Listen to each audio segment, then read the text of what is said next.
5 seconds. One of our state which in comparison to others in more prosperous is Punjab, where there is hardly any big plant, but there are plenty of small industries. Some states which are full of big plants are low down in the scale of per capita income in spite of the development of industry because agriculture is not developing. So I beg of you to think a great deal more about developing agriculture, and as a part of the program of and reform, that program must be completed. After 60 years of independence, our program of land reform has not been fully implemented for various reasons and because of various pressures. This must be borne in mind. I hope you all realize that this business of planning of development is not a thing for each state to do by itself or for the center alone. It is an activity in which there has to be the fullest cooperation between the center and the states and between the states, because real development cannot ultimately take place in one corner of India while the other is neglected. There is sometimes an unfortunate rivalry between states over something or the other. Healthy competition is good, but this rivalry is not a good thing, and you must look upon this whole planning and developmental process as one complete whole for India, with the states and the center cooperation all the time. In the last 12 or 13 years, we have gathered much experience in planning through success and failures. I think that on the whole we plan well. I think also that on the whole we do not implement well. It is not good to have a theoretical plan and not implement it fully. Plan development is a complicated matter which takes you right down to the lowest rungs of the administrative ladder. To some extent, I have a feeling that these rungs of administrative ladder are not functioning as they ought to. We have some very good administrator, but it is not a good man by himself who can do much. The whole tone of the administration has to be improved right down to the revenue official and other officials. Sometimes there is a conflict between one department and another.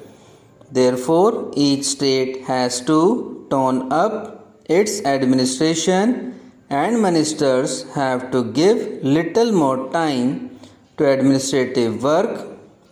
One of the things we have learned from planning these last few years, and this has been stressed in the third plan report, is the need for perspective planning. You cannot plan for a year or even for 5 years. You have to think 20 years ahead and work up to those objectives. What happens is that we plan for 5 years as if we are going to start a new scheme of things at the beginning of every plan. There is no such thing. Planning is a continuous process. If you have got to do something in the fourth plan, you have to begin here and now, not of course spending large sums of money, but still laying the foundations for it, so that when the time for the fourth plan comes, it assured of a good start. We lose much time in the initial stages on any project. This is totally unnecessary. Therefore, I think in your agenda there is provision for the preparation of the fourth plan. Those arrangements must proceed now in the middle of the third plan. In the notes supplied to me, I remember to have read a statement that we are now in the middle of the 55 years of planning since independence. 55 years is an adequate time, and therefore half of this period is a good time to make an appraisal of the situation. I would beg of you to remember that although what you have already done is important, it is not very important by itself. An odd factory or factories or something else you put up, you have to go to the roots of the economic problem. The roots lie in agriculture and the enormous material in the form of 950 million or more people.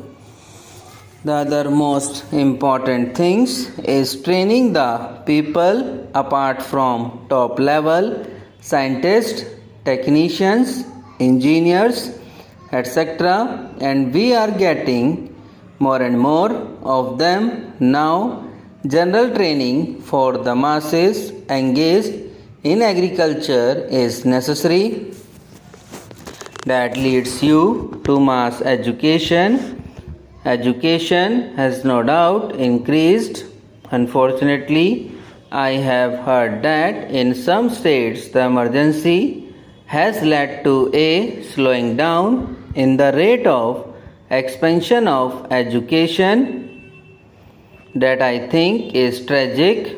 I do not wish to use milder terms because the whole progress of India depends on the educational apparatus from the bottom to the top. These are some of the things I should like you to bear in mind. We can't neglect education in case, because with that rests the future of the Indian people.